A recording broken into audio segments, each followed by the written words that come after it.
उनके चरणों को नमस्कार करते हुए, उनकी आज्ञा से मैं आज का सत्संग आरंभ करता हूँ।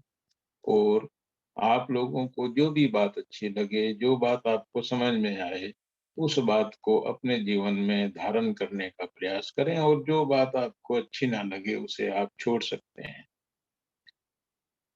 अभी आज का सत्संग मैं आप लोगों से बहुत दूर अमेरिका से बैठकर कर रहा हूँ, अमेरिका में कैलिफोर्निया में। आपके यहाँ 15 तारीख दिन रविवार और यहाँ शनिवार को रात के 10:20 हुए हैं। रात्रि का समय है और तिथि है 14 तारीख। तो आपसे काफ़ी दूर बैठ कर के मैं सत्संग कर रहा हूँ, और यहाँ पहुँचे हुए मुझे अभी 5-6 दिन ही हुए हैं। और जब हम इतनी लंबी यात्रा करके कहीं जाते हैं, तो एक जेट लैग की समस्या रहती है कि शरीर को नई जगह जाकर के दिन और रात के हिसाब से एडजस्ट करने में टाइम लगता है। तो ये सब दिक्कत है। हो सकता है आप लोगों को मेरी आवाज़ थोड़ी हल्की लगे, तो उसके लिए माफ़ी। एक सत्संग शुरू करते हुए एक बात मैं ये बताना चाहता हूँ, और जो बहुत ज़रूरी है, और ख़ास तौर से हमारी नई पीढ़ी, जो नए बच्चे हैं या जो नए लोग हैं, जो सत्संग से जुड़े हैं। मेरी कुछ बच्चों से बात हुई, तो मुझे ये लगा कि बच्चों को संत मत की समझ नहीं है, और बहुत से बच्चे सिर्फ़ इसलिए सत्संग में आ रहे हैं, बहुत से भाई सिर्फ़ इसलिए सत्संग में आ रहे हैं, या बीबियाँ इसलिए सत्संग में आ रही हैं, क्योंकि उनके परिवार के बड़े-बुजुर्ग लोग सत्संग में आते हैं। ये तो बड़ी अच्छी बात है कि हमारे जो बुजुर्ग हैं, हमारे जो बड़े हैं, वो जो काम करते हैं, हम उस काम को करें। पर संत मत एक चीज़ बार-बार बोलता है कि जो भी करें, सोच समझ के करें। भेड़-चाल ना करें कि भई बड़ों ने किया है, मेरे पिताजी डेरे में आते थे, मैं भी डेरे में। मेरे बड़े ये काम करते थे, मैं भी वो काम करूँ। संत मत में डेरे में आकर के चीज़ों को समझना है कि संत मत क्या है? क्योंकि संत मत रहनी और करनी का मत है। आपकी रहनी, आपकी करनी वैसी होनी चाहिए जैसा संत मत आपको कहता है। ये ऐसा मत नहीं है कि आप गए, जैसे हम मान लिया मंदिर में गए, मत्था टेका और बाहर आ गए, हमारा काम पूरा हो गया। नहीं, हमारा पूरा जीवन, हमारे जीवन का एक-एक पल कैसे बीते, मैं क्या करूँ, मेरी करनी क्या हो, मेरा बोलना क्या हो, मेरा सोचना क्या हो, ये सब संत मत हमको सिखाता है। तो इन चीज़ों को समझना हर आदमी के लिए ज़रूरी है कि संत मत के मार्ग पर चलते हुए मुझे किन बातों का ध्यान रखना है, मेरा जीवन कैसा होना चाहिए। तो ये बातें समझने के लिए ये बहुत ज़रूरी है कि हम अधिक से अधिक सत्संग अटेंड करें, और सत्संग में उपस्थित होने के साथ-साथ स्वाध्याय करें। बहुत अच्छी-अच्छी पुस्तकें हैं जो उपलब्ध हैं, उन पुस्तकों का अध्ययन करें। इसमें आप किसी भी संत महात्मा की किताब ले सकते हैं, उसे पढ़ के देखें, और जो अच्छी बात लगे उसके हिसाब से अपने जीवन को बिताएँ। और जहाँ कहीं आपको कोई बात समझने में कोई दिक्कत है, कोई तकलीफ है, तो मैं हर समय आप लोगों की सेवा के लिए, आप लोगों को मदद करने के लिए तैयार बैठा। संत मत पर आने के बाद बिना सोचे समझे इधर ना चलें। इसी बीच मुझे बड़ा अच्छा भी लगा कि एक बच्चे ने मेरे से कहा, जी मुझे कोई पुस्तक बताओ जिसको पढ़ कर के मुझे संत मत के बारे में समझ आए। तो ऐसी ही बात मैं औरों से सुनना चाहता हूँ कि किसी को क्या चीज़ समझ में नहीं आ रही है, क्या दिक्कत आ रही है, क्या चीज़ अच्छी लग रही है, कहाँ आपको बात को अपने जीवन में धारण करने में संदेह पैदा हो रहा है। ये बहुत ज़रूरी है। जैसे मैंने पहले भी कहा कि कुछ बच्चे आजकल जो विदेशों में जा रहे हैं, नौकरियों के लिए अपने घर को छोड़ कर के दूर-दूर के स्थान पे जा रहे हैं। उनको कई बार इस प्रकार की दिक्कत आती है कि उनको पता है संत मत के अंदर हमको शाकाहारी भोजन करना है। जब ऐसी जगह गए तो कई जगह ऐसा होता है कि हमको शाकाहारी भोजन मिलने में दिक्कत होती है, तब क्या करें? तो ऐसे बहुत से प्रश्न होंगे, ऐसी बहुत सी चीजें होंगी।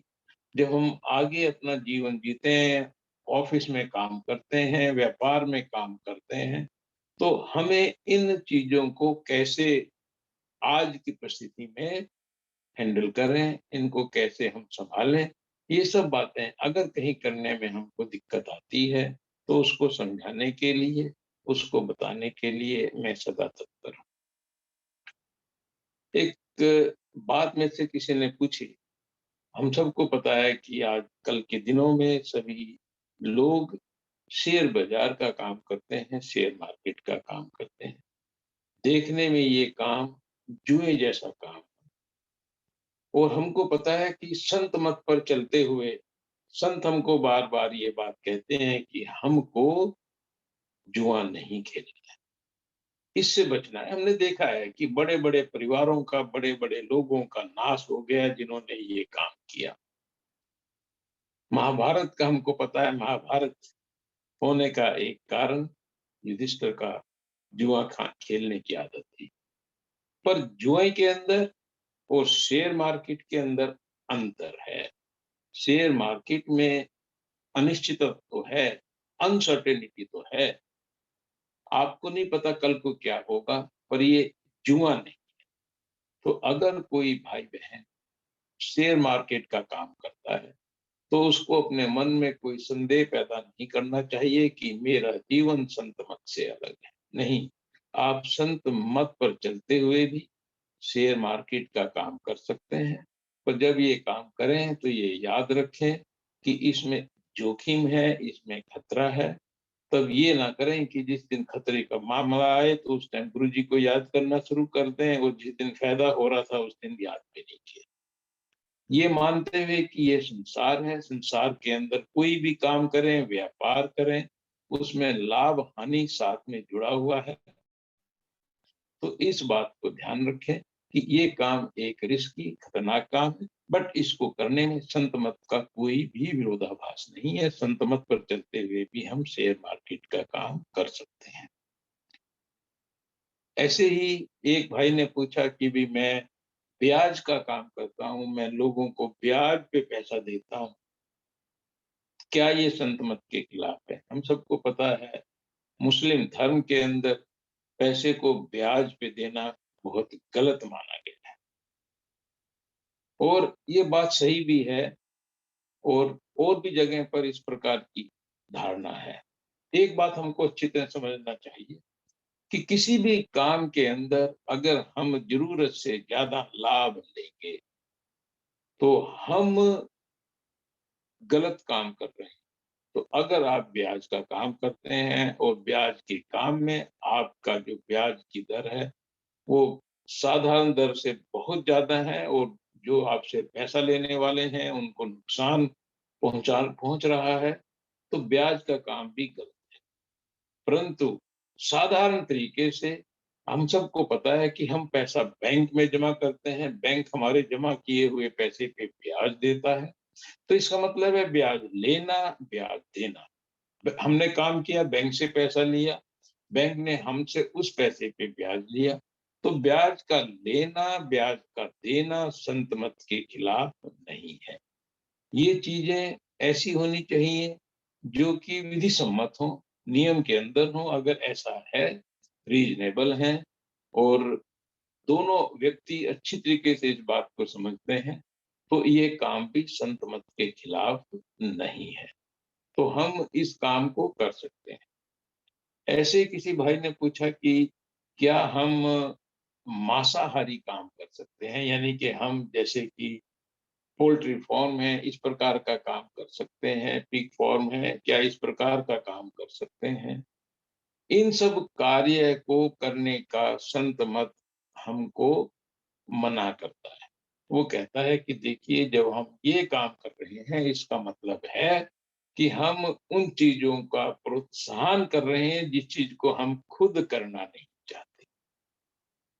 अर्थात मैं तो खाऊंगा नहीं, पर मैं दूसरों को खाने के लिए मांसाहारी भोजन तैयार करूंगा।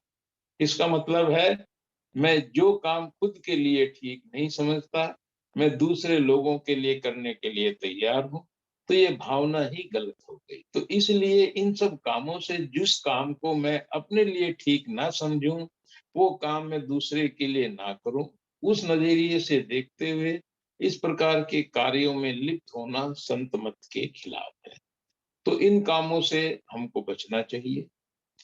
ऐसे ही किसी भाई ने कहा कि मैं तो खेती करता हूँ, खेती में बहुत से जीवों की हत्या होती है। हम सबको पता है, छोटे छोटे कीड़े मकोड़े बहुत ज्यादा जो खेत में है, जब आप फल बहाते हैं तो उसमें उन जीवों की हत्या होती है। तो हमको इन चीजों के में ज्यादा अपना दिमाग वेस्ट नहीं करना चाहिए। हम सबको पता है कि कृषि उत्पादन सदियों से चलने वाला बहुत पुराना कार्य है, और किसी भी संत ने इस काम को करने से मना नहीं किया है। तो जो आदमी खेती का काम करते हैं, उनके मन में इस प्रकार का विचार नहीं उठना चाहिए कि मैं संत मत के खिलाफ जाना। हाँ, हमें जो मांस का काम करना है, पशुओं का पालन करना, ताकि हम पशुओं को बेच सकें, ताकि अगला आदमी पशुओं को काट सके, उस काम से बचना है। खेती के काम में किसी भी प्रकार की संत मत के खिलाफ कोई चीज नहीं। व्यापार करने में, दुकानदारी करने में, इन सब चीजों में भी ये सब हक हलाल की कमाई में, नेक कमाई में आते हैं। तो क्या इससे मेरी कमाई नेक हो जाती है? तो यहाँ पर संत इस कमाई को नेक करने के लिए, हक हलाल की कमाई तो होगी, मैंने काम किया, वो कहते हैं कि मुझको सेवा देनी चाहिए। सेवा उसमें से एक हिस्सा, छोटा सा हिस्सा दूसरों की मदद में, गरीबों की मदद में, आश्रम की मदद में, इन सब काम में खर्च करना चाहिए। कितना अमाउंट होना चाहिए ये जरूरी नहीं है। ये जरूरी नहीं है कि मैं 10% दूं, ये जरूरी नहीं है कि मैं 5% दूं, ये जरूरी नहीं है कि मैं 2% दूं। अपनी हैसियत के हिसाब से, अपनी जरूरत के हिसाब से जितना हो सके हमको अपने ऊपर खर्च करने के अलावा बाहर किसी दूसरे की मदद में, किसी आश्रम में, किसी संस्था में सेवा जरूर देनी चाहिए, ताकि मेरी जो कमाई है वो पवित्र हो सके। ये बहुत जरूरी है, क्योंकि मेरी कमाई पवित्र तभी होगी जब उसमें से मैंने कुछ हिस्सा निकाल करके अपने परमपिता परमात्मा को समर्पित कर दिया। देखिए, सब कुछ देने वाला परमात्मा, हमारे पास जो कुछ आया है परमात्मा का दिया हुआ। अगर हम परमात्मा को उसमें से कुछ वापिस कर रहे हैं, तो ये नहीं है कि हम परमात्मा के लिए कर रहे हैं। हम सिर्फ उसके सामने नतमस्तक हैं, उसका आशीर्वाद ले रहे हैं, उसका धन्यवाद कर रहे हैं, और चाहते हैं कि जब इस पैसे को, इस धन को मैं अपने परिवार पर, अपने पे खर्च करूं, तो ये वहां ज्यादा लाभकारी हो। तो उसका सिर्फ अर्थ ये है, उसका अर्थ सिर्फ इस पैसे को पवित्र करना है, इस पैसे को नेक करना है। तो नेक और हक हलाल की कमाई संत मत की पहचान है। इसलिए मैंने बोला कि संत मत पर चलते हुए मैं क्या करूं, क्या ना करूं, इस बात का बहुत ध्यान रखूं। मुझे व्यर्थ में अपना समय लोगों के साथ संसार की बेफजूल की, देखिए ध्यान दें, बेफजूल की, जिसकी जरूरत नहीं है, इस प्रकार की बातचीत, इस प्रकार की चीजों के अंदर व्यर्थ नहीं करना चाहिए। बैठ करके लोगों की निंदा, चर्चा, चुगली, इनसे बचना चाहिए। कारण क्या है कि जब हम बैठते हैं, हमें स्वाद, हमें रस लोगों की बुराई करने में, उनकी कमियां ढूंढने में आता है। और जिस चीज को हम बार बार सिमरते हैं, वो चीज मेरा हिस्सा बनती चली जाएगी। अगर मैं कहूं कि फला आदमी चोर है, चोर है, चोर है, तो मेरे अंदर बार बार ये चीज उठती है। एक चीज हमको बहुत अच्छी तरीके से समझनी है, वैज्ञानिक रूप से भी ये साबित हुआ है कि जैसे कि हमारे मस्तिष्क के 2 हिस्से हैं, एक हिस्सा हमारा चेतन और एक अवचेतन। मस्तिष्क में जब हम कोई भी काम सोच समझ कर करते हैं, वो हमारा चेतन दिमाग करता है। अगर मैं कहूँ कि मुझे कल को जाकर के ये काम करना है, मैं ऐसे करूँगा, तो मेरा चेतन मस्तिष्क काम कर रहा है। और हमारे शरीर के ज्यादातर क्रियाएँ हमारा अवचेतन मन करता है, सबकॉन्शियस माइंड करता है। और सबकॉन्शियस माइंड जब एक काम को सीख लेता है, तो उसको बिना कि सोचे समझे करता चला जाता है। तो ये बहुत ज़रूरी है कि जो मेरा अवचेतन मन है, वो चीज़ सीखे जो सही है। और वो कैसे सीखता है? किसी काम को बार-बार करने से वो उस काम को सीखता है। तो अगर मैं बैठ कर के संसार की चर्चा चुगली करूँगा, तो मेरा जो अवचेतन मन है, वो उस चीज़ को सीखेगा। अगर मैं बैठ के बार-बार चोर, चोर, चोर, चोर करूँगा, तो वो सीखेगा चोरी करना। तो इसलिए हमको सत्संगी बनने के बाद संसार की फ़िज़ूल की बातचीत से बचना चाहिए। संसार में जितने भी गलत काम हो रहे हैं, उनसे बचना चाहिए। गलत लोगों की संगत से बचना चाहिए। केवल उन्हीं लोगों की संगत में बैठें, उन्हीं लोगों के साथ अपना समय व्यतीत करें, जो कि परमपिता परमात्मा की भक्ति में लीन है, जो अपने जीवन को एक सदाचारी जीवन के रूप में बिता रहे हैं। तो इसलिए फालतू की निंदा, चर्चा, चुगली इन सब से बचना चाहिए। ये सिर्फ हमारा नुकसान पहुँचाते हैं। और संत मत पर चलते हुए अगर मुझे कोई आध्यात्मिक रूप से लाभ मिल रहा है, आध्यात्मिक रूप से मेरी तरक्की हो रही है, मुझे उसका बैठ कर के गुणगान नहीं करना है, क्योंकि इस संसार में लूटने वाले, इस संसार में मुझे नुकसान पहुँचाने वाले बहुत लोग हैं।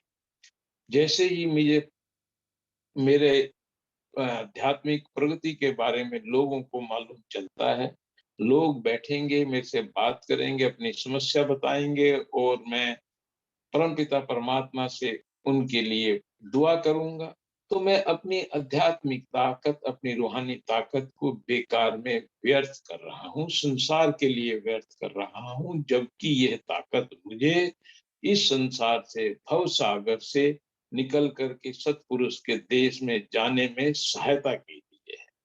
तो इसलिए ज़रूरी है कि मैं बैठ कर के लोगों के बीच में ये चर्चा ना करूँ कि मुझे कितनी देखो तरक्की मिल रही है, क्योंकि उस टाइम इस धन को, इसको लूटने वाले मेरे चारों तरफ इकट्ठे हो जाएँगे। तो संत मत पे चलते हुए मुझे सदाचारी का जीवन बिताना है और जो कुछ भी मुझे आध्यात्मिक लाभ मिल रहा है, उसको गूंगे के गुड़ की तरह खा कर के मस्त हो जाना है। दूसरों को उसके बारे में ज़्यादा विस्तार से बताने की ज़रूरत नहीं है। हमारा जीवन संत मत पर चलते हुए ऐसा हो कि जिसको देख कर के संसार के लोग कह सकें, देखो एक साधु जा रहा है, एक सत्संगी जा रहा है। सत्संगी वो जो सत का संग करे, जो अपना समय अपने गुरु के साथ बिताए, जो समय में वो करे जो गुरु ने कहा। गुरु के साथ बिताए मतलब ये नहीं कि मुझे हर समय 24 घंटे गुरु के साथ रहना। गुरु की बताई हुई बातों के हिसाब से अपने जीवन को व्यतीत करना सब गुरु का संग है, गुरु का सत्संग है। तो जो सत्संगी है, वो सदा किसी भी काम को करने से पहले ये सोचता है कि जब मैं गुरु के पास जाऊँगा और अपने बैठूँगा और गुरु को सब पता है कि मैंने क्या-क्या किया, तो गुरु को मेरे इस किए हुए काम से उसका सिर ऊँचा होगा या गुरु भी आँखें झुकाए बैठेगा कि देखो मेरे बच्चे ने, मेरे बेटे ने क्या किया। तो हमको कोई भी काम करने से पहले उस परमपिता परमात्मा को याद करना चाहिए, सतगुरु को याद करना चाहिए और ये सोचना चाहिए कि मैं जो करने जा रहा हूँ, उसको करने से उनका सम्मान होगा या उनको लाज आएगी। कोई भी काम ऐसा नहीं करना जिससे उनको लाज आए। ये सत्संगी का धर्म है।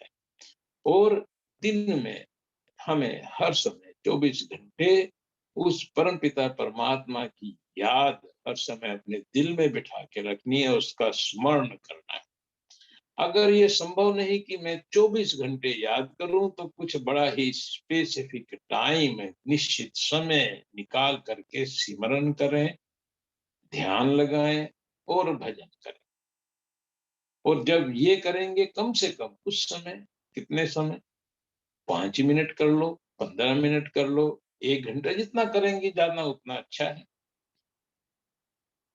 इसमें एक बात और हमको अच्छी तरीके से समझ लेनी है कि जब मैं भजन सिमरन करता हूँ, तो हमारे मन में सदा ये रहता है, देखो मैं आज 1 घंटे बैठा हूँ, बैठते ही मेरी सुरत लग जाए, बैठते ही मेरा शब्द खुल जाए। और मैं इतना बेचैन रहता हूँ कि देखो मैं इतनी देर बैठा, इतनी देर भजन किया, तो मेरा शब्द नहीं खुला, मेरे आज आनंद नहीं आया। ये बात सही है कि भजन सिमरन करने का मकसद उस परम पिता परमात्मा की प्राप्ति, उसके शब्द को सुनना, उस शब्द के अमृत का पान करना है। पर एक चीज अच्छी तरह समझ लो, ये सब चीजें मेरे जीवन में शांति पैदा करें, आनंद पैदा करें, ये भी बहुत जरूरी है। तो आनंद और शांति पैदा करने का अर्थ ये है कि मैं अपना काम करूं। मेरा काम है बैठ करके समय निकालूं, समय निकाल करके सिमरन करूं, ध्यान लगाऊं और भजन करूं। उसमें मुझे क्या मिलने वाला है, उसके बारे में सोच करके बेचैनी पैदा ना करें, क्योंकि जितना आप बेचैन रहेंगे, उतना आप प्रगति से दूर रहेंगे। परमात्मा कहीं बाहर नहीं बैठा है, परमात्मा हम सबके अंदर बैठा है। परमात्मा को पाने में क्या बाधा है? परमात्मा को पाने में मन में उठने वाली तरंगे बाधा है। अगर ये तरंगे शांत हो जाए, तो कहीं दूर नहीं, दोनों एक जगह, दोनों का एक साथ मिलन हो जाए। तो बाधा किस चीज की है? बाधा है हमारे मन में, जो हमें संसार की चीजों को पाने की, अध्यात्म को पाने की जो जल्दी है, जो उठा-पटक लगी रहती है, ये बाधा है। इसको ही शांत कर। एक महात्मा थे, उन्होंने अपने कहीं जा रहे थे, तो साथ में सेवक थे, प्यास लगी, बैठ के उन्होंने बोला, देखो दूर नदी दिख रही है, नदी में जाओ, वहां से पानी लेके आओ। तालाब, नदी नहीं तालाब था, तो वहां से जाओ। तो जो शिष्य था, शिष्य नदी और तालाब में गया, वहां देखता है कि वहां कोई जानवर था, वो तालाब में से निकल के गया, तो तालाब का पानी सारा हिल गया, नीचे मिट्टी थी, तो उसके अंदर मिट्टी आ गई। वो पानी लिए बिना वापिस आया, गुरु से बोलता है कि देखो जी, वहां तो पानी में एक हिल रहा है पानी, और मिट्टी उसमें उड़ रही है, मिट्टी उसमें उठ रही है, पानी गंदला हो गया, पीने लायक नहीं। गुरु ने कहा कोई बात नहीं, थोड़ी देर में चले।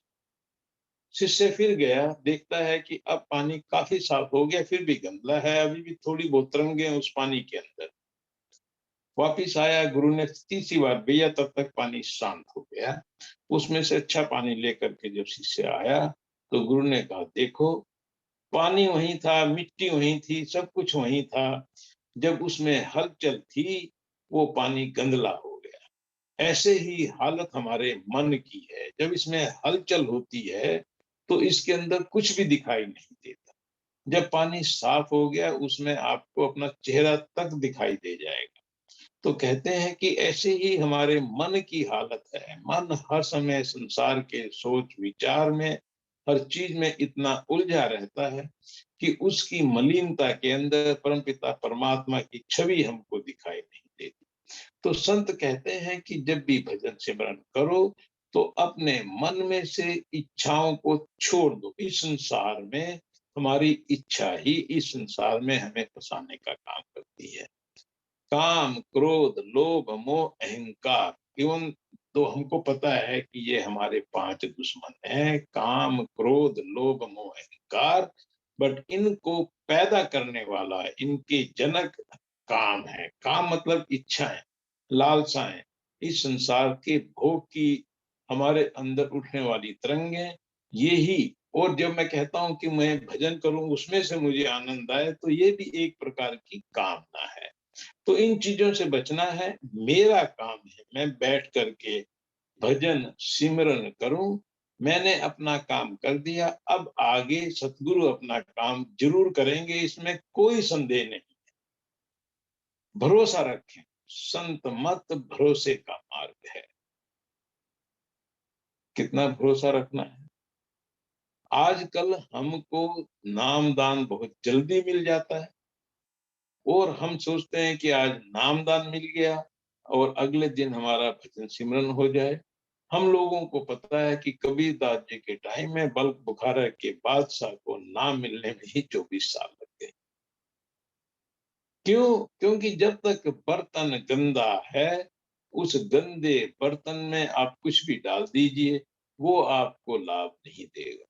तो संत भी देखता है कि मैंने नाम तो दे दिया है, अभी बर्तन के अंदर मलिनता है, इस मलिनता को हटने में टाइम लगेगा। जैसे ये मलिनता हटेगी तो मेरे अंदर शब्द की धुनकार मुझे साफ सुनाई देगी। बीच बीच में कई बार हमारा मन शांत होता है तो ऐसा होता है कि हर किसी को बीच में बड़ा ही आनंद, सुमरन, भजन, ध्यान में प्राप्त होता है। पर ये स्थिति लगातार बनी नहीं रहती। लगातार ना बनने का कारण हमारा संसार की सोच विचार में उलझे रहना है। तो ये बहुत जरूरी है कि जितना भी हमको, अगर एक बार भी हमको सत्संग के, हमें भजन सिमरन में आनंद आया है, तो इसका मतलब है कि हमने झलक तो देख ली है, झलक तो हमको दिखाई दे गई है। बाकी जो पूरी पिक्चर है वो देखने में समय लगेगा। हमें उसके लिए कोई बेताबी ना करें। हम बैठ कर के सतगुरु का भरोसा रखें। हम इस मार्ग पर धैर्य के साथ चलते रहें। जरूर एक ना एक दिन हम सचखंड परमपिता परमात्मा के दरबार 84 लाख योनियों के जंजाल से जरूर बाहर निकलें। इसलिए भरोसा रखना है हमें परमात्मा पर, हमें सतगुरु के ऊपर। अपने भरोसे के द्वारा ही, विश्वास के द्वारा ही, आस्था के द्वारा ही इस मार्ग पर चलना है। ये सत्संगी की दूसरी पहचान। ये बोला जाता है कि इसलिए नाम दान लेने में कभी जल्दी ना करो, समय लो। कहते हैं कि अगर पूरा जीवन भी बीत जाए तो भी कोई बात नहीं, बट एक बार नाम लेकर के भरोसे के साथ उस मार्ग पर चलते रहना, ये ही सत्संगी की पहचान है। अपने मन में किसी प्रकार का अभाव ना पैदा करें, अपने मन में किसी भी प्रकार का अविश्वास पैदा ना करें। सत्संगी की जीवन, सत्संगी का करनी, सत्संगी की रहनी ऐसी होनी चाहिए। और एक चीज और है, हम सबको पता है कि इस संसार के अंदर हमारे जितने भी कर्म हैं उसका बीज हमारी सोच है। सोच मतलब हमारे मन में उठने वाला ख्याल। कितने?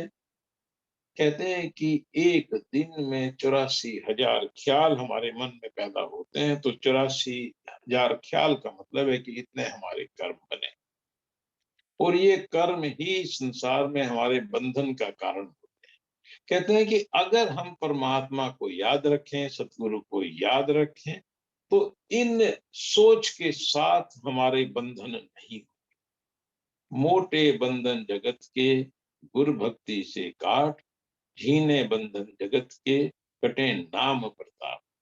कि जो भी ये झीने बंधन है ये भी नाम की भक्ति से कटते चले जाएं। तो हम लोग कितने भाग्यशाली जीव हैं कि हम सतगुरु की शरण में आए। और कौन से सतगुरु की शरण में आए? बाबा प्रेम सिंह जी महाराज की शरण में आए। बाबा प्रेम सिंह जी महाराज, हम सबको पता है कि जयमल सिंह जी महाराज ब्यास में, उनके बाद अगर किसी ने बैठ करके एक साथ भजन सिमरन किया है तो वो बाबा प्रेम सिंह जी महाराज थे। तो इतनी ऊंची ताकत, उस ऊंची ताकत के पास हम पहुंचे हैं, उनके शरणागत हैं, उनके चरणों में लगे हुए हैं। तो ऐसा कैसे हो सकता है कि इतनी बड़ी ताकत, इतनी बड़ी परमेश्वर के भक्त होने के बाद हमारा काम ना? कमी है हमारे अंदर कि हम पूर्ण रूप से शरणागत नहीं।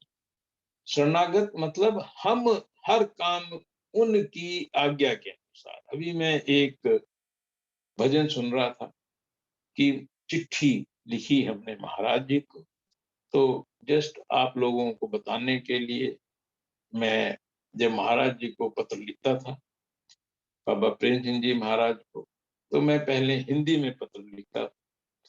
तो महाराज जी को हिंदी पढ़नी नहीं आती थी, तो वो किसी से वो पत्र पढ़ के सुना करते थे। तो मुझे लगा कि मैं पत्र लिखूं तो मेरे महाराज जी खुद पढ़ लें। तो उसके लिए मैंने पंजाबी सीखी, और पंजाबी सीख करके जब गुरु जी को चिट्ठी लिखी, तो गुरु जी उस चिट्ठी को पा के बड़े खुश हुए कि देखो मेरे बेटे ने, मैं पढ़ सकूं इसलिए पंजाबी में चिट्ठी लिखी। सदगुरु भी खुश होता है अपने बच्चे से जो उसको प्यार करता है। तो हमको सदगुरु से प्यार करना है, अपने आप को उनके शरणागत करना है। और वो भी जैसे मैंने बताया, बाबा प्रेम सिंह जी महाराज, उनसे ऊंची ताकत। जयमल सिंह जी महाराज ने जितना भजन किया, उतना उतना ही भजन हमारे बाबा प्रेम सिंह जी महाराज ने किया। तो इसलिए हमारे मन में किसी भी प्रकार का अविश्वास, किसी भी प्रकार का हमारे अभाव तो मन में आना ही नहीं चाहिए। हमारा काम ज़रूर 100% गारंटीड है, बनेगा। तो इतनी बड़ी ताकत को जब मैं याद करता हूँ, अपने दिल में बिठाता हूँ, तो इस संसार के अंदर कोई भी चीज़ मुझे ऐसी नहीं दिखाई देती कि मैं उसको याद करूँ। मुझे तो सिर्फ़ सतगुरु का चेहरा याद आता है, उनकी आँखें याद आती हैं, उनके चेहरे से टपकता हुआ नूर याद आता है। जब मुझे अपने गुरु से इतना प्यार होगा, तो इस संसार में मुझे छोड़ने वाला कोई नहीं। यहाँ से सतगुरु ज़रूर अपने साथ मुझे लेके जाएगा। तो हमें इस चीज़ का ध्यान रखना है कि हम सतगुरु से बेइंतहा प्यार करें, सतगुरु के शरणागत हो जाएँ, उन पे भरोसा रखें, उनके बताए हुए आदेश के अनुसार, उनकी दिए हुई हिदायत के अनुसार अपने जीवन को बिताएँ, तो इस संसार में हमारा आना सफल होगा। जिस मकसद के लिए हम आए हैं, उस मकसद को हासिल करें। तो मेरी सभी सत्संगियों से फिर यही बेनती है कि अपनी करनी, अपनी रहनी, अपनी बोलनी, इन पे ध्यान रखें और एक आदर्श सत्संगी का जीवन बिताएं। देखिए, बहुत से भाई बहन हैं जो मुझे कई बार कॉल भी करते हैं यहाँ पर, और मुझे व्हाट्सएप से मैसेज भी करते हैं। उन सब लोगों से मैं ये कहना चाहूँगा कि मेरे लिए ये संभव नहीं हो पाता कि मैं हर किसी की कॉल उठाऊँ। तो कॉल करने की बजाय तो मैसेज भेजें, संदेश भेजें, व्हाट्सएप से भेजें। जब भी मुझे समय मिलेगा उनको पढ़ कर के मैं जहाँ तक संभव होगा उसका जवाब दूँगा। छोटे संदेश भेजें, लंबे-लंबे संदेश ना भेजें, क्योंकि उनको पढ़ने का समय निकालना मेरे लिए मुश्किल रहता है, और उनका जवाब देना भी मेरे लिए मुश्किल हो जाता है।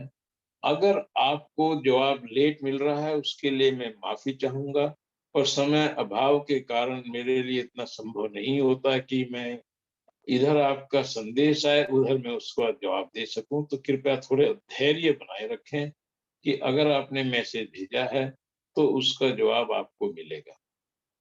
इन्हीं बातों के साथ मैं आज का सत्संग समाप्त करता हूँ, और परमपिता परमात्मा से और उनके प्यारे सपुत्र बाबा प्रेम सिंह जी महाराज से अनुरोध करता हूँ कि हे सतगुरु, सारी संगत पर अपनी दया मेहर की बख्शीश कर, इन सब जीवों का कल्याण कर, और इन सब के मानव जीवन को पाने के ध्येय में अगर कुछ भी इन बच्चों से कुछ कमी रह जाती है, उस कमी को अपने खजाने से पूरा कर। तेरा कोई भी बच्चा, तेरा कोई भी बालक यहाँ काल के देश में ना रह पाए, सब के सब तेरे साथ, तेरे देश, दयाल के देश में, तेरे चरणों में अपना जीवन बिताएं। बस यही मेरी अरदास है, यही मेरी प्रार्थना है। राधा स्वामी। अब 5 मिनट के लिए